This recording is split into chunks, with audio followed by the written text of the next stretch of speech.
What is going on? I am actually on this show. Will Hill will definitely get me shit for it, but yesterday I had some computer difficulties. But we're back with Josh, and as always, we have our sponsors: Pickett Sports, Hall of Fame Bets, and Sleeper Picks. Josh, how was the show yesterday? I watched some of it, but then I had to go play 18 with my younger brothers, which was fun. I had to. Yeah, when you get Dude, invited, you have to go. That's how it works. yeah, no, I agree.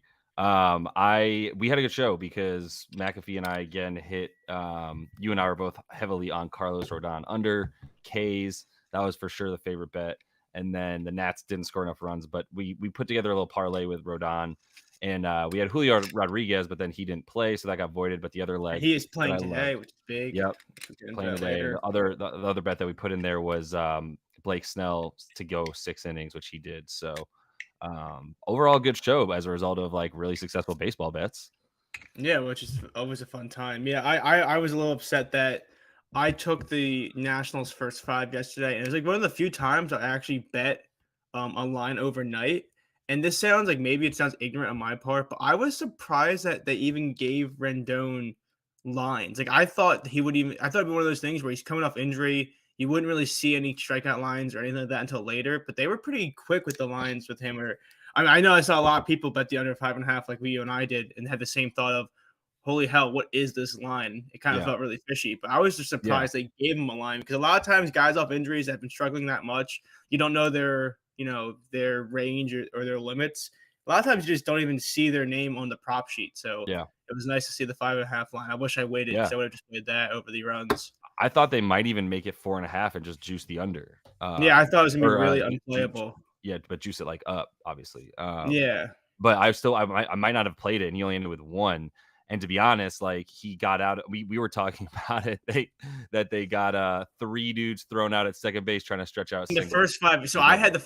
I had the 1.5 first five. So I just needed one of those guys to not get out on the base path. But it's pretty impressive to have three guys thrown out on hits. It's Yeah, it's it's it's pretty almost brutal. unreal to think about. But yeah, today we have baseball all day, which is always fun. And Yeah. I'm a little bit upset. I mentioned Julio Rodriguez earlier. I'm a little upset that I tried to save a play for the show, and in my experience, outs props are usually pretty like standard. They don't move as much as K props from other lines, but I did play George Kirby over 17.5 outs paired with the money line of the Mariners on Barstool -107. I did post it earlier just in case in the Discord, but it did move to 18.5. So if you want to play something like that, I do think he goes 6 innings today. I mean, the White Sox have been just abysmal against righties, and he's gone over 6 innings in 18 of his 24 starts this year. So I think if you have FanDuel, that's a good leg to pair it with. And I was hoping we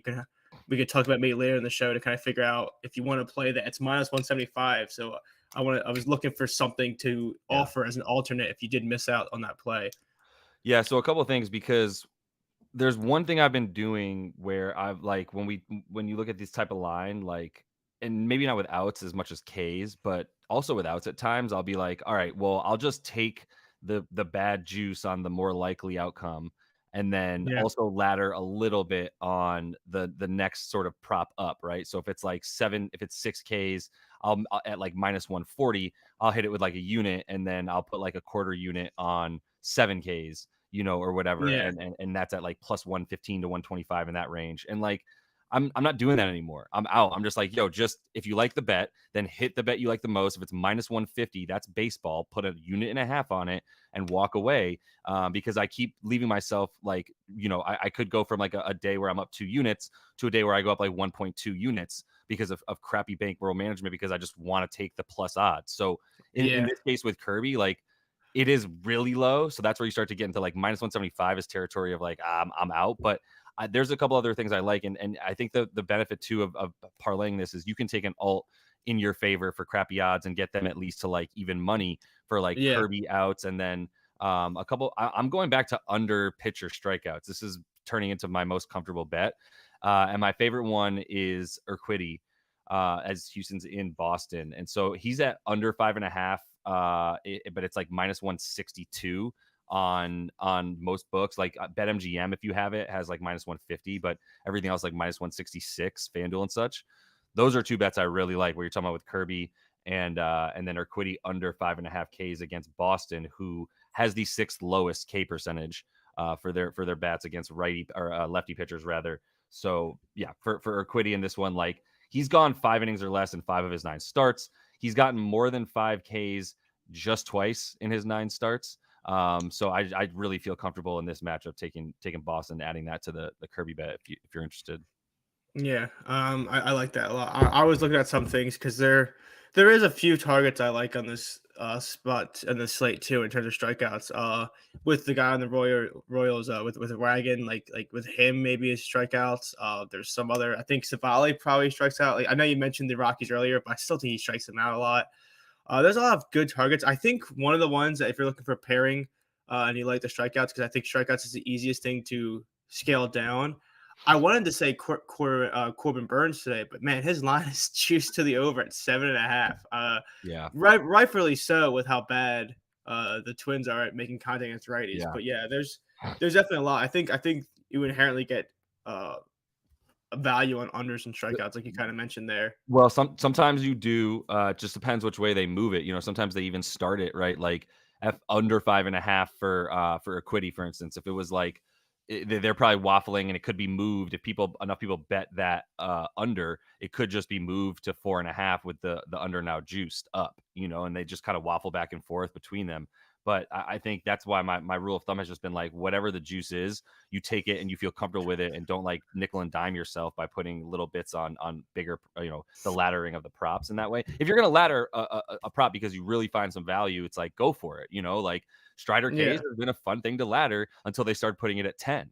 And yeah, that's the same case with what you were saying with Corbin Burns. Like the worst kept secret in the league is that the Twins strike out more than anybody, and that's been the case for like a month or so, maybe two. So the other one I was gonna to pair. Sorry, what was the bet that you just gave out there though? I was just trying to find things because you were talking about the under 5.5 there for Okay, strikeout for your career. So so I you're was just saying trying. Corbin Burns, you're staying away I though. was just trying to like think of other spots that like because I want to post it to Twitter and have an alternate if you didn't get in early Yeah, on Picket or Discord, which was put in at like 10:30. Because even 6 strikeouts for Burns paired with the 17.5 outs for Kirby is -115, which is about what I got for my bet, which isn't terrible. yeah. But yeah, it's gonna Once be you start weird getting to on. parlay territory, it's like I really want even odds at worst. Yeah, exactly. Unless it's Um, correlated like the one I took was -107, but when you have the outs right. with the money line, it's a lot more correlated than, 2 random props. Yep. Yeah, agreed. Well, the other guy that I know Will would be fading if he were on the show right now is Mr. Severino, who I Yeah. think we love fading him only as basically Wainwright is the only guy that gives him a run for his money for who we love fading more. But I mean, at 5.5 Ks was my favorite way to fade him in this one because Washington doesn't strike out. We're back on Yeah. Washington. And Yeah. the thing we always talk about is like they don't strike out against lefties, but in the last 2 months they have the third lowest K percentage against righties as well. Yeah, they just don't strike out a lot in general, which is Yeah. kind of the frustrating part if you were on any of the team totals me and Josh were on yesterday, was that for a team that puts the ball in play a lot, it really was frustrating that they couldn't score because one strikeout through 5 or 6 innings and just making a lot of good contact, but they just could not bring it home. So it That's was a what little they bit do. frustrating. That's what they Yeah. make some form of contact between medium and hard contact on a lot of balls, and I can see both sides of why they got 3 dudes thrown out at second base trying to stretch out singles into doubles because they don't have any power. The only way for them to Yeah. get on second base is if they take the chance that they get there on a decently hit single and they stretch it. So I can understand that. At the same time, it's like if you have 5 hits off Rodon in like 3 or 4 innings, like just let your base runners move around after you get another hit. Yeah. And Well, that was so that was either what kind of way, happened, if you watch it in the 4th inning. I think it was Ruiz got thrown out to second on a single, and then it was a catcher interference and a single. My first thought was, "Well, damn, that's that's if they were just patient, there'd be a guy on second for That's that single that's right in the that's middle." exactly right. That was really Yeah, frustrating. That's what even made me think of it was specifically that one where it was like 2 plays in a row that your guys would have moved bases if you left them on yeah, and didn't try to stretch it out. But for Severino, he's got 9 straight starts of 5 Ks or fewer. So that's why it's -152 on FanDuel for him to go under 6 Ks. yeah, 14 of the 16 games he's pitched in, he's gone under 6 Ks. And he's gone fewer than 5 innings in 8 of his 14 starts this season, because he's also got 4 walks per nine, more than 2.5 home runs per nine. You can hit him. I mean, we've seen it even in the game where we faded him against the Bravos. It took him up like 3 or 4 innings, and they put up a 5 spot on him because they especially can score in bunches. Washington, I'm not going to try to ride anymore with them to score runs. Like I said, just under 5.5 Ks for Severino, who I don't think will make it 5. Yeah, no, I You like know, that. Yeah, so it's if one you of those combine things those two where on FanDuel, you do get up to even money. It's like plus 107 for Sevy to go under and for Urquidy to go under. I like that. Yeah, I think it's one of those things where it's a good pairing there. It's also, we talked about the Nationals. The one thing they have going from this year is I've been betting it a lot this year, but man, their under and strikeouts is usually really fun, especially if you get a 5.5 line, just because, like we said, they put a lot of balls in play, and which is really fun if you're our guy that's trusting an offense like that most people wouldn't want to back just because they're kind of pitiful at times. But if you have the under and strikeouts, I don't care if a guy pitches 8 innings if they're all Yep. quick contact outs. Yep. I'm The going on other mute real person, quick while this ambulance drives by. oh, you're fine. The other person on this list, I know Sleeper has him discounted for 4.5 strikeouts for Kevin. I want to say his actual name, but he screwed me last time, so he's still Guzman to me until I make money off him again because he totally sold last time I tried to back him. So But you're anti Gossman right now? I like Osman. No, I've always liked him, but that he just pissed me off that last time. Well, I'll bring up the sleeper play, and let Alex bring it up. But Brad, who I guess he took the virus of technology issues from you, and was supposed to be Yeah, I on today's guess. show, and then he couldn't make it on. But he provided the sleeper play, and I'm gonna say it here because didn't really have time to come up with my own, even though I probably would have gone the route of what I just said, which is Urquidy and then Severino under Ks. Brad put together 3, which is Kenta Maeda to go over 5.5 Ks. Gossman to go over 4.5. That's the special, right? They dropped his Ks to 4.5, which is like 6.5 to 4.5, which 4.5 is a crazy price. Like uh, even if it is the Orioles, I mean, you're getting 2 strikeouts lower than the actual line. it's true. It's true. He needs to not get blown up like he did last game, which was wild. But and then Michael Lorenzen, I think, is a good bet too. This looks like it's a special as well, or no, it's not. Is For he? what? No, never mind. No, Lorenzen's just a normal bet of over 17.5 outs for Yeah, him to get go 6 against San Francisco. yeah, which is another thing that he let me down last time too, where he allowed that 6 run inning that just like exploded when I had his outs. So that was I didn't have it as a straight. I had it as a last piece of a parlay, and I think I hit like plus 112, plus 165, and the last leg was his over outs at like minus 185, and he had like 3 innings, and he was like cruising, and then he had the 6 run inning, which never fun. And my one thing I'll say to that is Rojas for the Phillies, the center fielder. Great defender. He had his first error like ever, and he just dropped an easy ball to start the inning, and then it just spiraled from there. Baseball is kind of funny in that way, where one Can I little be hiccup. honest? You have some of the most creative ways to lose baseball Oh, bets. I know. It's my favorite thing. Is It's somehow it always wild. happens. It's I mean I lost the Braves one with what do you call it? I on Sunday I need the Braves paired with Freed, Mm. and I needed extra innings to get my one more run, and the Giants won at the top of the ninth off a walk, hit by pitch, 4 pitch walk. And I was like, dude, are you kidding me? Like I Yeah, needed they didn't have a ball put in super play the creative. entire inning. So But yeah, creative.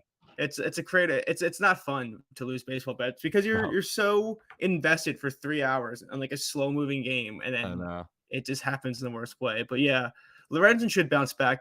The one thing I can say is a lot of people like to avoid the outs props for people that just blew up. I kind of flocked to him because I'll say one thing.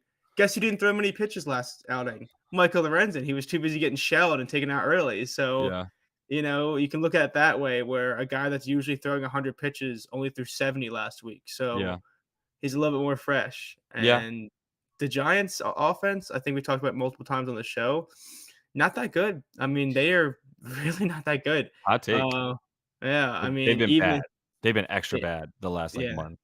they've been. I mean, their WRC plus against Raiders, I think is like Yeah, 35 or 39 or something. It's something really bad. It's yeah, it's something not good. it's something that seems like you making it up. It's Yeah. really bad. But yeah, I think that's a good spot. I actually was looking at his outs. They are juiced to -138 from what I'm seeing best odds right now, which that's not terrible. I mean, he's hit this like crazy since he's been on the Phillies at least like the last 3 games. But last week he did get a little shelled, so we'll see. Yeah.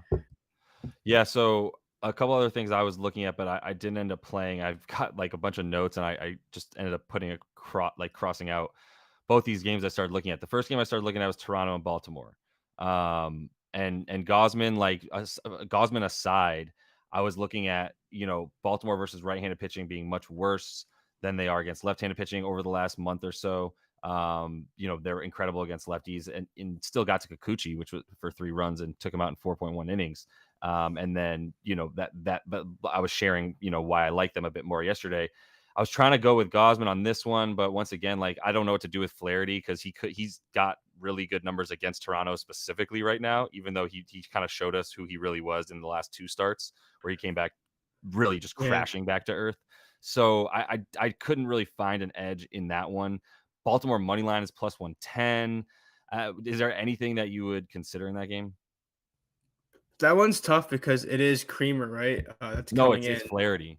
No, he gets scratched, so Oh, Kramer's he coming did. in.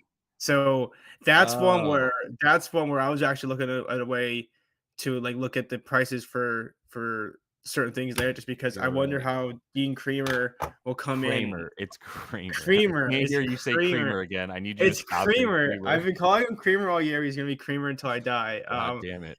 Because to start the year, he was my favorite person because he would always get 3.5, 4.5 strikeout lines. So then I started calling him Creamer for other reasons. But that's a tough matchup for These him are to come tough. in. So, well, yeah, honestly, I wonder what the over 8 looks in that game because, I mean, we look at these offenses that can be kind of frustrating, but I mean, Gausman's never is also a guy that could always get exploded. So that Yeah. game was something I was looking at, but once they made the pitching change, I was a little scared.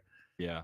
Exactly. I mean, but Toronto sucks against righties, and it was almost like a good spot They for really suck against righties. Like, yeah, it's honestly really crazy that they're yeah. a top like 2 or 3 team in the league against lefties, and Yeah. then they see a So bad. right-handed pitcher and they Biggio just or not Biggio, Bishop, the other kid of a former Hall of Famer, Bo Bichette is back, yeah, and that has helped a lot, honestly. Like, as soon as he got back in the lineup, they were a bunch better. So that was the other reason I was like, well, Bo Bichette back, the lineup's literally correlated to how when he's in there, it's better, and when he's not, it's worse, especially against righties. So, but yeah, I ended up just staying away. I think, using Gosman special in sleeper picks is the best way to do anything with that game. The other yeah. game that I started to be like, let me get that Tampa Bay run line once again. You kidding me with this Austin Gomber nonsense? And then I started to look at it more deeply, and then I saw money moving on Colorado.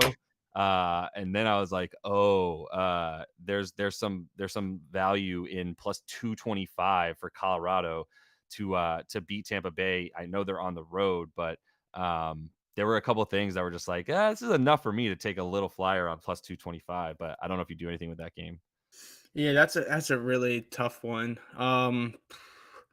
Even for me, you mentioned the run line for the Rays. I was looking at a way for like the PPD it was because I like Savali to strike out a lot of Rockies today. And then Okay. sometimes you can like something, and then I looked at it, and the best price was like -140 for 5 and a win, and Oh, yeah. I was like, how are you gonna do like It it's the was same it's thing it's it's where a money line of, like, -275, you know? yeah, which I think sometimes like player performance doubles are one of my favorite markets if you get the right prices. But it's the same thing with the Royals. I like the Royals money line today against the A's and Ragoon or Cole whatever. Reagan. Cole Reagan. Reagan. Give my boy some respect. So I'm saying Reagan, like I wanted to do it like a 5 and a win, but the 5 and a win strikeout line for the player performance double was like +100, and I was like, okay, at that point, just play the -130. Like Yeah. sometimes I think you get really good value with it, and then sometimes you look at it and you're like, I don't even understand how this Even for only 30 cents on the yeah, dollar, like it's 30 like cents, like because his strikeout line is 5.5 and it's plus money to the over. So I thought yeah. if I got like plus 115, it would have been a Mhm. great play. But yeah, I think it's hard to play the Rays today just because of the value where even There if you is try to none. play Their offense has been yeah, bad too, by the way, and that's the yeah, thing that's really annoying, is how bad that they've been, over the course of the last, like, month.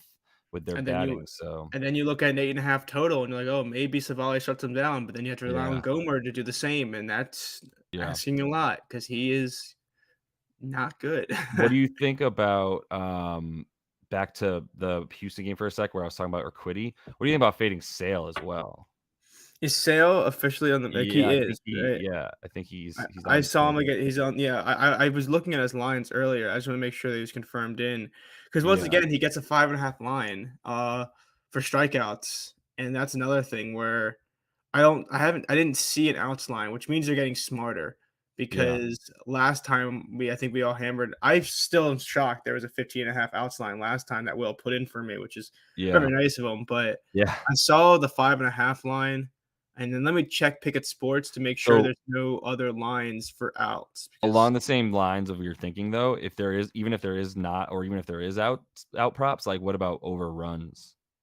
yeah, I mean, Like I first thought that 5 for the yesterday. Astros 1.5, or you can take the over 4.5, and that's plus 165 on FanDuel for the over 4.5. Yeah, that's Um, crazy. Chris Let me Sale to give s up over 2.5 earned is plus 120 on Caesars specifically. yeah, Um, I'm checking the first 5, like, currently for Houston the smashes lefties, so yeah, let me see. Is the first 5, for the Astros at it's 2.5? 1.5, I think, but it's juiced down. Yeah, that's fair. I'm Yeah, looking at DraftKings right now. DraftKings has 2.5 for first 5 for plus 115. yeah, So I wonder if it moved off it, but that's still good. I mean, I would prefer we talked about before. I would almost prefer playing the 2.5 F5 over Chris Sale earned runs just yeah, because errors count. yeah, right, If Sale gets pulled early, it counts because I don't see a world where this bet wins and Sale goes 6 innings. Like, yeah, I don't think there's a world where you lose the first 5, but Sale goes 6 and they lost 3 or whatever it is in the 6. Like, right, he doesn't have the leash, so his outs are open now, 14.5. So yeah. I think it's untouchable there, but I do think there's value in trying to fade him in terms of giving up runs. Yeah, especially because his last 2 starts, he was injured and he came back and he faced Washington and Detroit, and so he, like, was decent there in terms of his, like, surface level numbers, but he also had some pretty bad, underlying metrics in terms of the contact that was being made against his balls and stuff like that.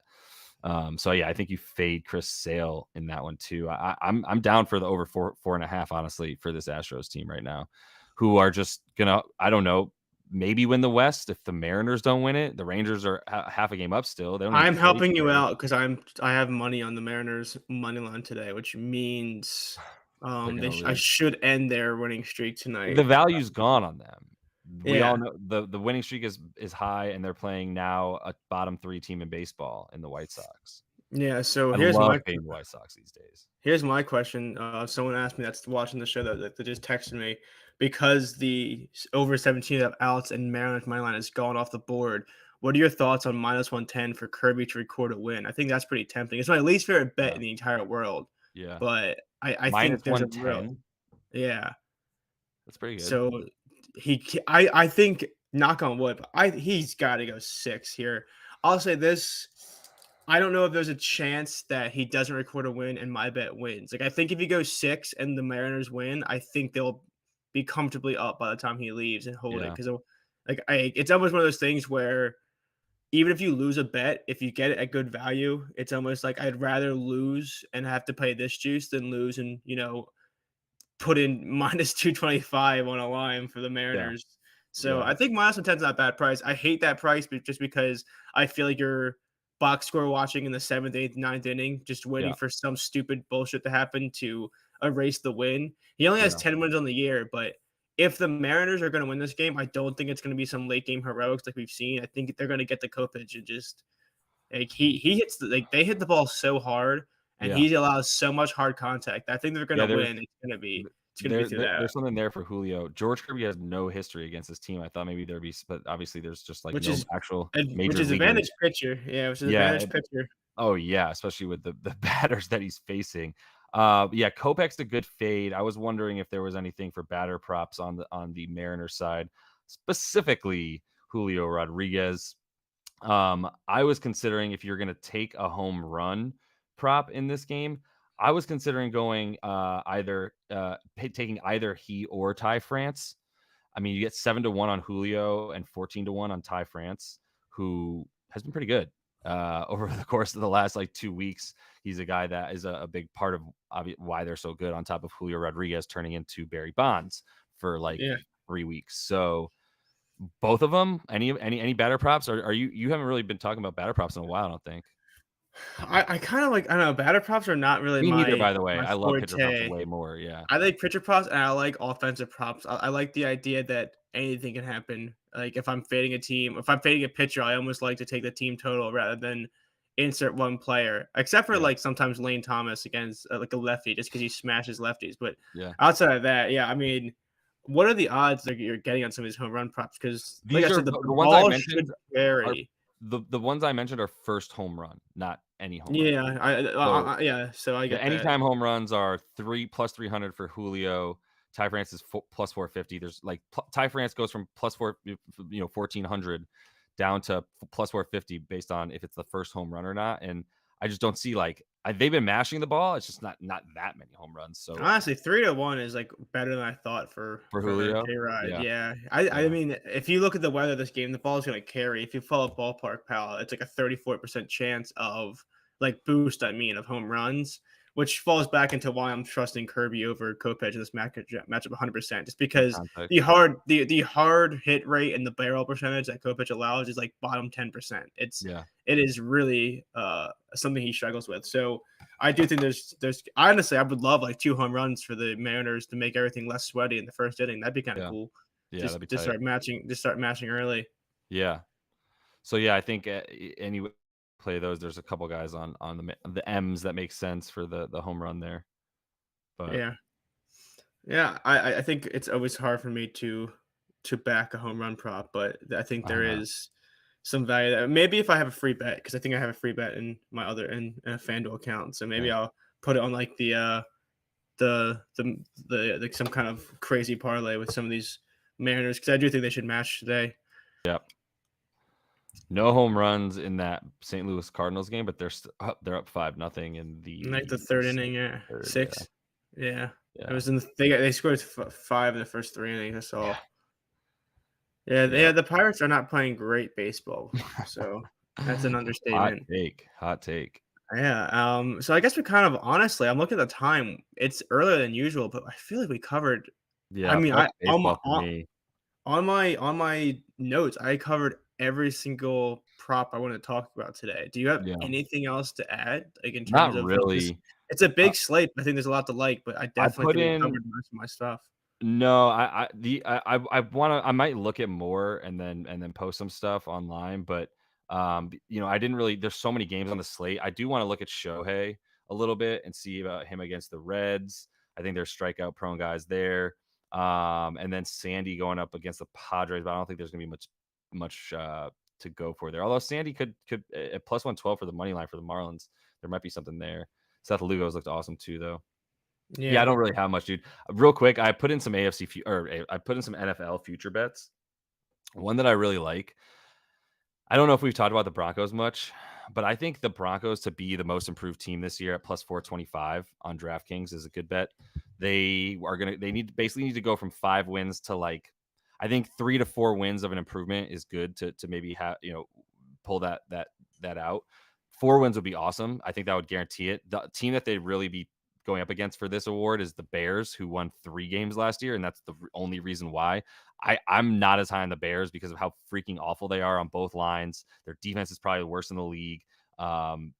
They just got like a few skill players, and Justin Fields is really fast, so everyone is riding them a little bit hard because they're like a sexy fantasy team for a couple guys. But that's really it for Dent. Like there's a bunch of stuff I looked at, but I did want to give that bet out because it is one of my more favorite preseason bets right now. And the other one I wish Brad was here to talk about, maybe I'll bring it up tomorrow when he's actually on, is Anthony Richardson. Most interceptions in the league, plus 1800. The Jonathan Taylor stuff is the stuff that really got me going about this, where I'm like, if he doesn't have him, they were all last year with a bunch of rookies and crappy quarterbacks, they still threw the ball the 7th most because they're also losing every game. So without Jonathan Taylor, that's an even more likely thing that he's going to have to do. He had 9 interceptions in 12 games at Florida last year. The Colts do have a decent amount of defenses that they play that have really good defensive backs, like Baltimore, New England, Pittsburgh, Tampa Bay, Cincy, Cleveland, New Orleans. So that's a good amount of games for him to get. I think he needs to get like 15, 16 interceptions. I think it's a good number at I've got it plus 2,400 actually. I think it's down to plus 18 now. I like that. Yeah. Yeah, I think we're getting to that point where football's slowly getting into everyone's heads. We're less than 3 weeks away, and it's really exciting. Yep. 100%. I also think my favorite sports time of the year is when I start less focusing about baseball, but basketball is not there yet. So most of my gambling comes on 1 to 2 days a week. And Yeah. I think it's just so refreshing to not is. every day be like hardcore to the grind, maybe have one bet for MLB like on a Tuesday, and then the rest of the time just like focusing on Sunday and NFL stuff where it's a lot less stressful. You can do more stuff. You can, do more real things in your life that's not gambling, which is I don't know. I'm always on that boat. I know some people are oh, I'm on the Russian table tennis grind now because I need something to bet. I'm on the thing where I would love to just not sometimes. Yeah. It's always good to clear your mind. I mean, you do got to stay sharp, I think, in some stuff. But like you're saying, it's coming from a like following of the sport, and following baseball can be just as much of a grind as playing baseball, especially when you're Yeah. betting it out and being like, well, up another 0.32 units. All right, at least I didn't lose today. But it's like I'm Yeah. not really seeing the freaking benefits of this, nearly like in football and basketball. Also, like I say this all the time, losing a baseball bet in the most ridiculous ways kills your soul way more than say like, oh, I need this guy to get 6 catches and like he dropped one like the last play of the game. Like Or that's more acceptable to me. Where it's like, oh fuck, I can't believe this guy. He nice hands, yeah, feet, and you kind of move off on it. Whereas like it yeah. still hurts, but like Yeah. But it's that's more just a fun to normal watch. football play versus the Yeah, weird shit that happens in baseball. And that's what happens when you have a game with no clock as the like timer for the yeah, final, play. It's like how many times are you watching a basketball or football game and you're like your team goes up by like 3 scores in football in the first 3 quarters. Going in the fourth quarter, they're up by a score with like a minute and a half left. You're like, oh my God, if this game had 5 more minutes on it, I would lose this bet. But the clock is yeah, in my favor. Thank God. At baseball, you're always susceptible to just yeah, some random bullshit happening. So yeah. It's anyway, you that's always our learn how to soapbox lose. about it for the day. I think that's a good show. I think we can end Yeah, it there. As always, we appreciate Brad who wasn't here to give out a sleeper play. We appreciate Sleeper Picks for being a sponsor, and then we have Hall of Fame bets and Pickett Sports as well that we appreciate for letting us do this every day, and we appreciate everyone watching. So, Josh, thanks for being on, and I appreciate it. And I'll see you tomorrow. Right? yes, Tomorrow's sir. Thursday. Yeah.